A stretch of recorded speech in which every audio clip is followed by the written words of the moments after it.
Sa episode na ito, ipapakita ko sa inyong mga eksena sa likod ng stage hanggang sa pagsabak ng isang fighter sa loob ng cage. Siya si Mark Lennon Oliva, isang mandirigma sa loob at labas ng hawla. Isa siyang sundalo na nabibilang sa tinatawag nating musang. Makikita sa video ang paulit-ulit na suntok, paulit-ulit na pagsasanay ng teknik bilang paghahanda sa nalalapit na laban. Hindi mawawala ang pagdarasal sa itaas bilang paghingi ng gabay at kaligtasan para sa ating kaibigan.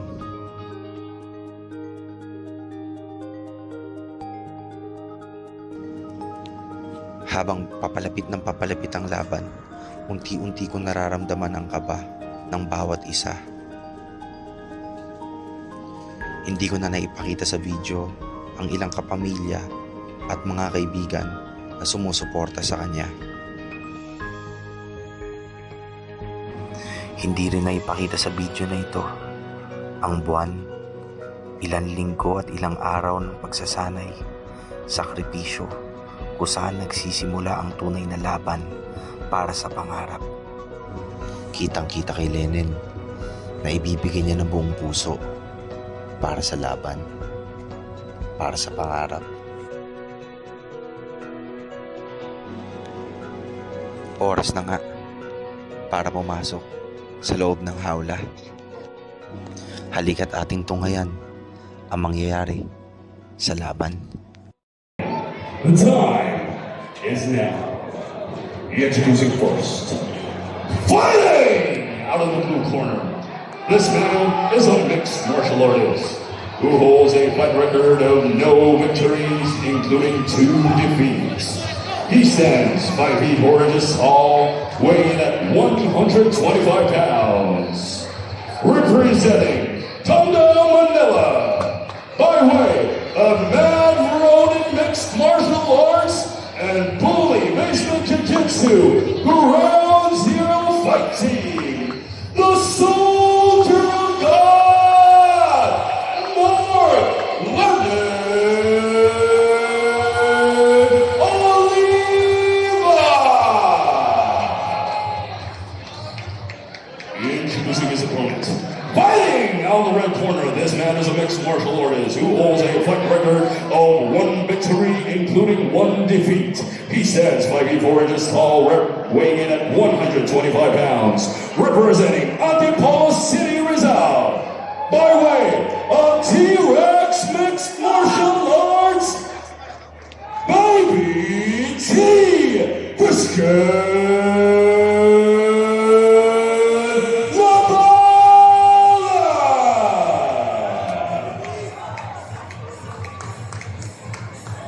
You're tuning in to round 1 with a gorgeous QV.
Hininto ng referee ang aksyon dahil bawal ang ginawa ng kalaban.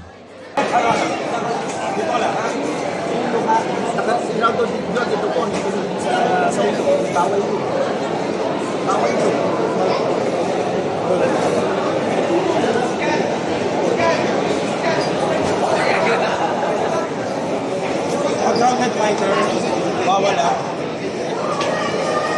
Intentional. Intentional, unintentional. Patayo. Patayo. Okay. Bawal. Running.